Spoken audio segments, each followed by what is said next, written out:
Hello and welcome to the 1940 Colgos operation. This is an experimental modern wargaming campaign based on the system Fistful of Toes 3. The historical context is that Colgos, a rich, rapidly industrializing nation, has chosen to invade the resource-rich areas in northern Abruzia. The southern country is poorer, has weak leadership, and has been sapped by numerous wars to the south. The two objectives of this campaign are the fertile populated valley here, with good farmland, large cities, and a solid industrial base, and the rich mineral deposits seen on the eastern side there. The goal of this campaign is to determine four things. First, how feasible is a map-based modern wargame campaign? There exist examples of it in the wargame rules literature, not fully worked out, just mentioned in passing. And there are numerous worked examples here on YouTube with medieval and Napoleonics, men and horses and a few guns. But how does the medium take to the complications involved by trucks, tanks, and perhaps later artillery and airplanes? We'll also be examining the level of complexity the players should expect if they try to take this on for themselves. Part of the goal of this is to determine whether you should take this on for yourself. Is it too complex to be engaging? Is it too simple? Is it too much for one person to track? We'll answer all of that. We'll also be examining the interplay between the tactical and strategic level. When it comes down to it, is the strategic picture that this campaign generates going to choose how I deploy, let's say, companies and individual tank platoons in combat? Are losses and minor victories felt, or does it all just kind of come out in the wash? And finally, the most important question, does the campaign generate engaging tabletop battles? Because, after all, this is going to be a time commitment for anyone who does this, and the whole goal of this should be to produce interesting, fun scenarios to play out on your own table. So, in order to keep things limited, the scale I've chosen for this campaign is a brigade level action. The Colgos Crown Brigade is the invasion force. And as you can see here, it has three distinct formations underneath it. This is to allow a level of mixing and matching that I think any modern military wargamer expects to see in their scenarios. So the manpower of the brigade is concentrated in the three rifle battalions. Each of those has three companies. Each company has three rifle platoons and a weapons platoon. There's also a weapons company for each battalion that has some machine gun platoons and a mortar platoon. The brigade also has a dedicated squadron of cavalry. In this context, there are two cavalry troops, each with three tank or armored car platoons. There's also a dismounted reconnaissance troop with three rifle platoons. So that's the men and the tanks. Everything else is wrapped up in the support battalion, which includes the artillery. There's two batteries of 75mm pack howitzers, a very expeditionary kind of weapon for hauling up and down mountains. There's also two platoons of 107mm mortars to provide a little more indirect fire support. The engineer company that's attached to the support battalion has two platoons of engineers, or if you prefer to think of them, sappers, and one platoon of bulldozers to assist in obstacle clearance and perhaps entrenchment building. The forces resisting them, the Abruzia Frontier Regiment. There's a note at the top there. I'm referencing the Italian statistics in the book for this. The Frontier Regiment is split between different forces, each billeted somewhere with its own sustainment that we're abstracting out. The first is Alamo Force, with two infantry battalions. Each battalion has three weapon companies. It's not noted here, but that's three platoons and a weapons platoon. Each battalion also has two platoons of heavy tanks, which I think could become quite impactful. Second is Cactus Force, also a single battalion-sized element. It's kind of a mix. It has 2 infantry companies, a battery of 105 millimeters, and 5 platoons of militia. They're not quite organized into a company. You could think of them as a reinforced company or, but I'm saying that they don't quite have the organizational and tactical experience to be considered as that. They'll still act as a cohesive unit for the rules in Fistful of Toes on dispersion. Finally, there's the small Montana force, which is a reinforced company team, 2 platoons of armored cars, 1 platoon of tankettes, and 2 platoons of militia, a light scouting force. And I don't really know how impactful they'll be on the campaign, but we'll fight it out and see. There's also a note there that they can expect reinforcements to be coming. Oh, and those are the 3 forces I discussed. So, a note on scale here. These are the native scales of the Fistful of Toes 3 system. 1 infantry stand, which is a little marker on the table, is a platoon of 30 to 50 men. 1 vehicle stand, represented by a single die-cast vehicle model, is 4 to 6 vehicles in the game world. And 1 artillery support group is 1 to 4 batteries, and that's about 6 guns per battery. So if you do the math there, you need anywhere from 1 to 4 stands of artillery to make 1 support group. So, for your reference, here's a breakdown of the forces. You can pause the video here and tally up the points if you like. The only thing on here that isn't statted out in the book is the militia, which I have noted down is a poorer quality version of the rifle infantry. If I've done my math correctly, the point ratio between these 2 forces is about 1.3 to 1 in favor of the attacker, which is what the game campaign rules recommend. Another note there, the mortar artillery group on the Colgos side has a -1 availability modifier because I did not note down enough batteries. So, I generated 3 war plans for Colgos and 3 garrison plans for Abruzia, and I rolled randomly to determine which of the 3 plans each side would take. So we'll review them briefly here. War Plan Albatross involves taking the whole brigade in a straight thrust down the middle, heading south, and then back up to the mines, pausing only to drop off the 1st Crown Battalion in the Central Valley there to act as either a blocking force or whatever else is needed.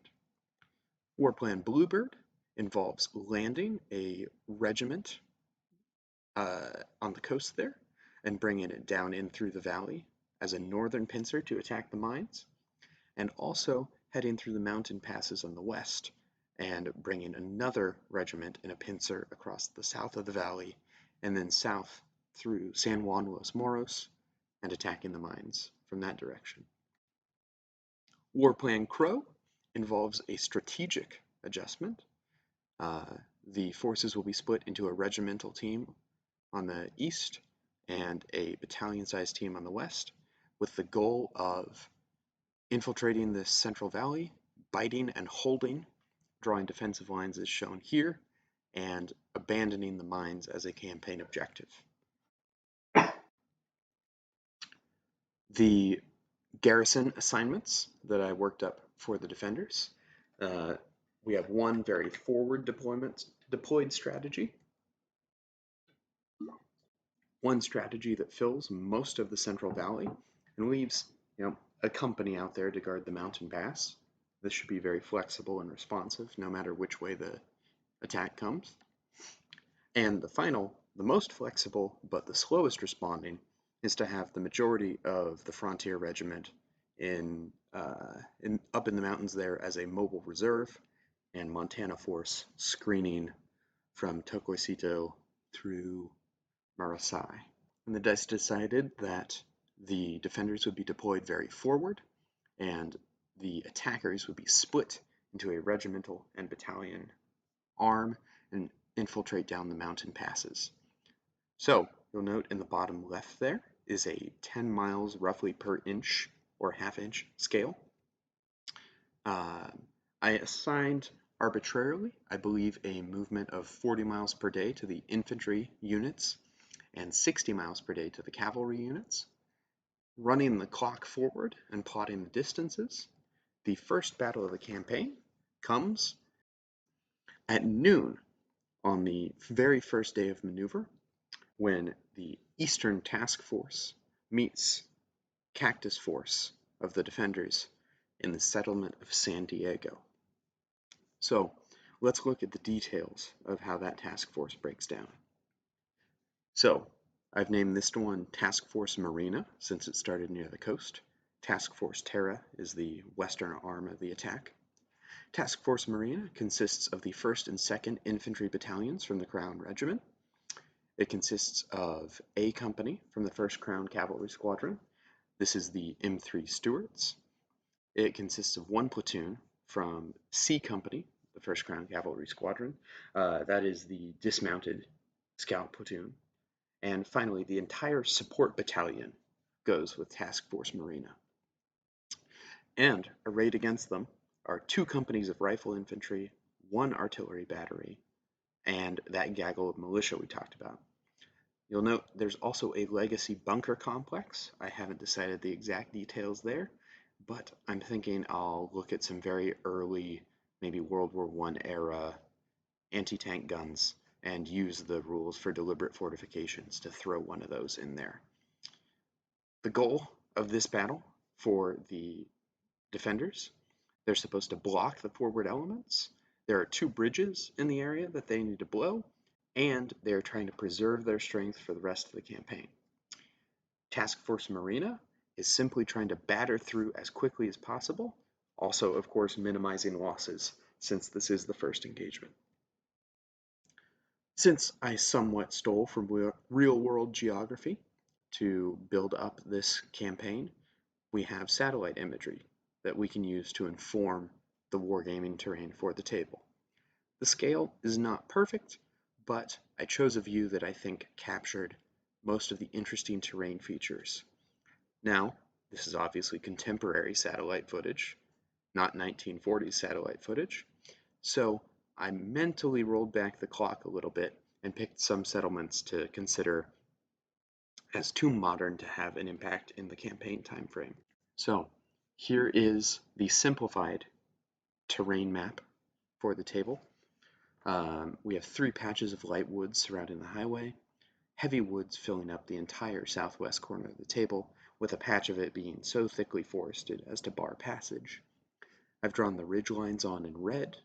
There's a stream running underneath both bridges and through the center of that built-up area, occupying the south center of the table. And finally, I've marked the little bunker complex just north of the crossroads there. The road running to the west is the one that Task Force Marina will be entering on in a column of battalions, and I will be deploying the Abruzzian forces throughout here, probably centered on the crossroads defense to hold long enough for the bridges to be blown. The expected duration of this campaign is 15 game days, and we'll see how it's going at that point, if anyone's left. I will be rolling mobilization dice every 2 days. These are those reinforcements that were mentioned earlier. This is to keep things fresh and to represent the fact that follow-on forces exist and the defenders will be mobilizing their reserves. Colgos, the attacker, is ready to go, but they've already thrown so much of their effort in that they will get 2 dice on the first day. Those are their immediate follow-on forces, and then 2 more on days, well, I suppose that would be days 4 and 6. So they'll have a total of 4 mobilization dice over the course of the campaign, with none coming after the 6th day. Abruzia will get 1 die on the 2nd day, 2 dice on the 4th day, 2 dice on the 6th day, and that's a total of 6 for them. This is the arrangement I'm thinking for the mobilization die. Each one will be a d6 that I roll, and assign the assets shown here. Um, and it's noted there where the reinforcements start. Because again, this is a map-based campaign. We're drawing the whole thing out to bring that geographic and that logistical operational level in. So if Abruzia wins themselves an infantry battalion, but it's on the wrong side of the map, they'll lose days as it moves across. Those days lost might be critical. Only time will tell. That's why we're going to play the game out. And since that's the last of the wargaming campaign specific stuff, but I know a lot of the people who do historical military wargaming are in it for a little bit of the history. So I'm going to talk about the references I'm pulling from. If you just happen to like wargaming campaign stories online, hopefully this will help you imagine it in a little more detail. So the typical infantry for both sides is, let's think late interwar, 1939, 1940. Most of them are going to be using bolt-action rifles. Squad assaults will be conducted with rifle fire and hand grenades. Bayonets are still very much in play at this point. Their support weapons will include small mortars, and as you see here, belt-fed, air-cooled machine guns, mostly rifle caliber at the company level, maybe 50 caliber in the weapons platoon. The equipment for both sides, I based the Colgos forces on American equipment. So they have the M3 Stuart as their primary tank. It entered service first in 1941, weighs 15 tons. It's armed with that little tiny 37 millimeter you can see there, and driven around by a 220 horsepower Cadillac engine. The M8 Greyhound is the faster moving cavalry arm of the Colgos forces. It was first introduced in 1943, weighs almost exactly half at 7 tons, also armed with a 37 millimeter, and it has a 110 horsepower motor and full 6-wheel drive. The Abruzzian equipment is based on the Italian equipment of early World War II. The Sahariana AS-42 armored car was a recon vehicle used extensively in North Africa. I'm using the game stats that are armed with the 20 millimeter, as you see there. It's a little 5-ton car with a 100 horsepower engine and good long-range endurance. The tankette, the CV-33, Carro Veloce, which I believe is fast car. It's an itty-bitty thing from 1933, very much an interwar development. Tankettes did not last very long once World War II really kicked off. And we might see the same thing happen here in our campaign. Itty-bitty 3-ton thing. The version shown on screen there has a flamethrower. Our version in the stats has a 20 millimeter autocannon, so you will just have to imagine. And it's got a tiny little 43 horsepower Fiat motor. Finally, the heaviest arm of the Abruzzian forces, the P-2640 heavy tank. So remember, there's several platoons of these in with Alamo Force. They're the biggest vehicle in our game by far, 26 tons, first introduced in 1943. That is a real tank gun on there, 75 millimeter, and a big old 330 horsepower motor to drag it all around. I think it'll be very interesting to see what happens when Alamo Force finally gets moving and makes contact, because these things are not going to go down easy and they're going to hit hard. So that is all I have for today. I'll be working out that Battle of San Diego sometime in the next few weeks, and I hope to post first a battle report and then a campaign update detailing how that battle has affected the campaign, what battle is next, and the strategic picture moving forward. Thank you all very much for listening, and have a good day.